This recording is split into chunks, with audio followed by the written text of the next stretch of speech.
Saying that I had to live like this for most of my life would be an understatement. I think I actually got used to curling up under blankets and waiting for the first rays of sunlight to appear.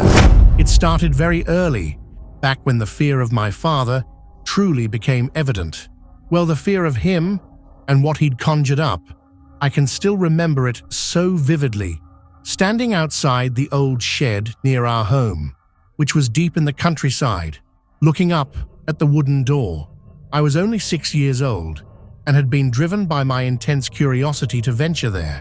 For as long as I could remember, I'd been warned never to enter that shed. It was a private space that only my father was allowed to enter. Even my mum wasn't allowed inside, but the curiosity ate away at me over time, and I simply couldn't contain it anymore. Just this once, I wanted to look in there and see what my father kept hidden from us. I reached up with my small hand, feeling the cool touch of the rusty metal handle as I began to turn it. As the door opened, a strange breeze washed over me from behind. Startled, I quickly turned to see a figure standing there. It appeared to be a woman in a long black dress, her face covered by a black veil. Her long hair, matching the hue of her dress, fell all the way to the ground. For a tense moment, the two of us stood, staring at one another. A strange cold felt like it was coiling around me as I watched her, filling me with a fear I'd never experienced before. Finally, she spoke, her voice a strange whisper. "My, what a pretty little one you are." I felt like I couldn't move and strained to find my voice. "Who are you?" I whispered. "Just your daddy's friend." She leaned a bit closer, and I could make out some of her face under that veil. She looked beautiful, yet there was something not right about her eyes. They looked too dark, too menacing, along with that coy smile on her lips. "You are as lovely as I thought. How I look forward to the day your bright soul will become mine." Her eyes began glowing bright red as she spoke, and my heart pounded as they felt like they were boring into my soul. I woke up suddenly, jolting upright on the couch where I had dozed off. My breathing was heavy, and I clutched my chest to steady my racing heart. Just a dream. It may have happened long ago, but it was just a dream. Or did it even happen at all? I let out a long breath and ran my hand through my hair to push it out of my face. That familiar confusion had settled in, causing me to question how much was reality and how much was a product of my imagination. I then looked around me, taking in the sight of the bright morning light coming through the sides of the curtains. The room looked as it always had, and the TV was still on, though now on the standby screen. I turned to the side, stood up, and stretched before picking up my hearing aids to take them to my room while I took a shower. After gathering my clothes and setting my aids on the dresser, I headed into the small bathroom and undressed. The warm shower water was calm as it sprayed over me, enabling me to pull the last bits of myself together. That was a good thing too. Even though it was Saturday, I needed to keep things together since I was meeting Seth again. How in the world did he manage to pull me into this? I wondered as I cleaned up. What could he possibly think he sees in me? I tried not to think too much about that and finished my shower. After blow-drying my hair, I got dressed and headed back to my bedroom. I then put my hearing aids in and covered them with my hair before heading out to have breakfast and relax for a while. I stepped out of my room and went around the upstairs to open all the curtains. Well, almost all of them. I still avoided the room that had once been my mother's. Just passing by her door gave me a small chill, and after the nightmare I'd had, I wasn't willing to even stop and look at it. Was it only a nightmare? It's not like I haven't had that dream before. This was something I tried not to dwell on too much. Honestly, it felt a bit risky to do so. With that in mind, I made some breakfast and decided to sit out on the porch to eat. The morning was nice, so I wanted to enjoy it. The porch was partially shaded as I sat in one of the chairs, holding my plate in my lap. The scent of grass and trees filled the air, helping me to relax. But no matter how hard I tried, I couldn't stop thinking about that strange dream. Could it have been real? I was sure I'd seen what my father had in his shed. Although it wasn't on that day, that had been a little later. A shiver ran down my spine as I remembered the altar that had been set up there. Black candles surrounded it, and it was decorated with a large animal skull, ornate bowls, and chalices. A huge black mirror stood directly behind it. I took a few deep breaths to bring myself back to the present. All of that was behind me now, so there was no need to dwell on it.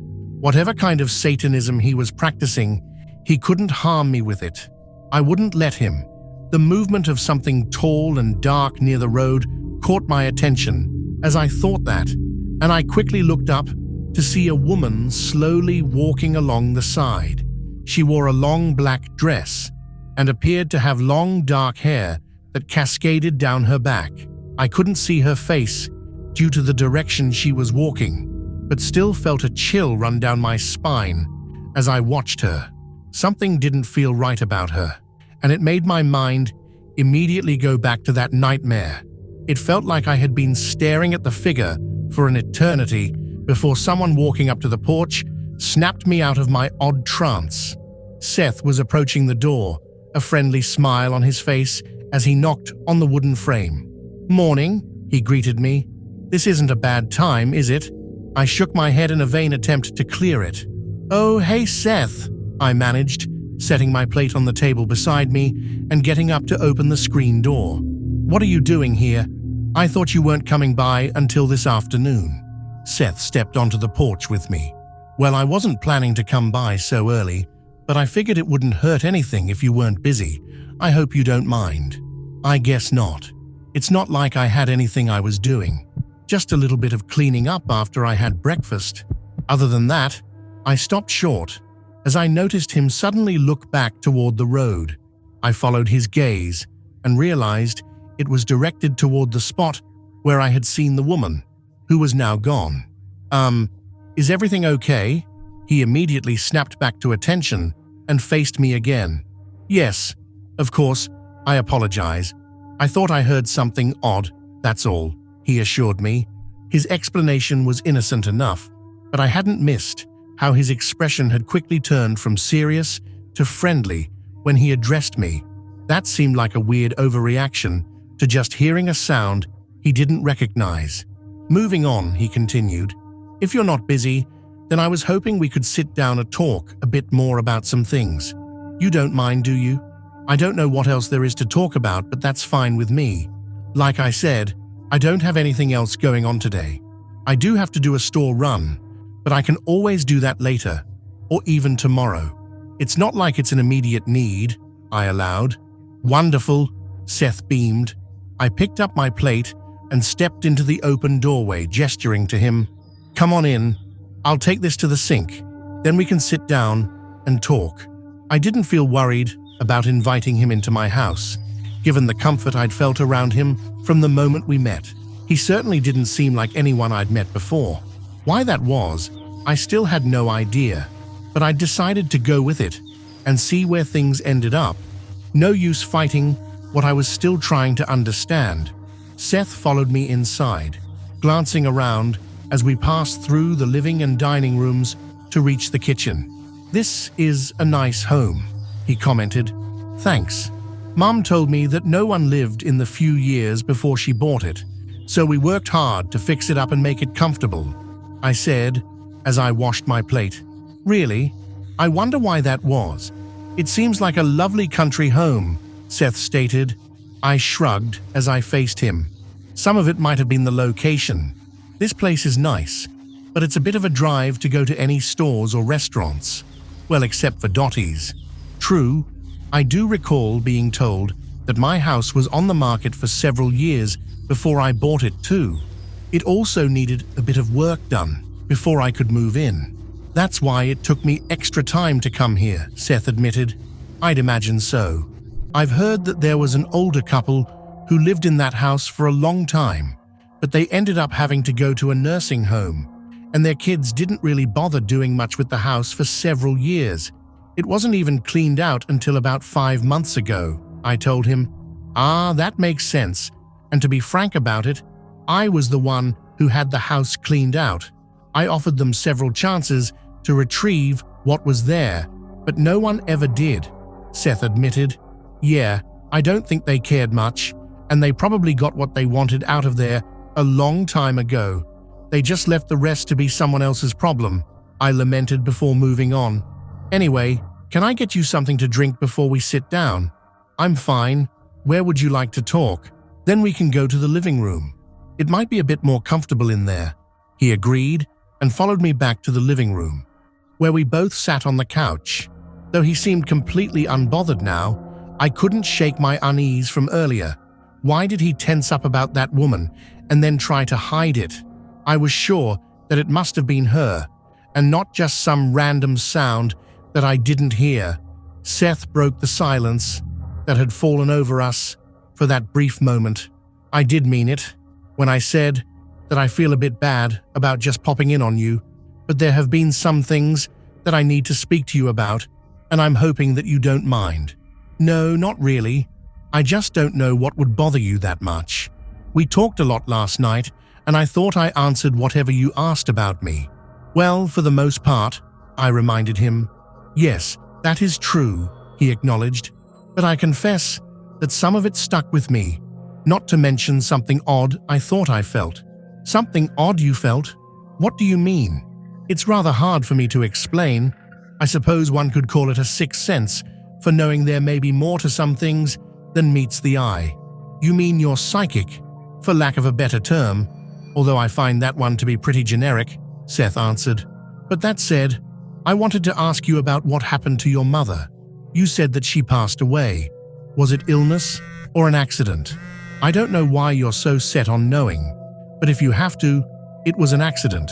She worked as a cleaner, and a propane tank in a client's mudroom exploded while she was near it and killed her, I told him.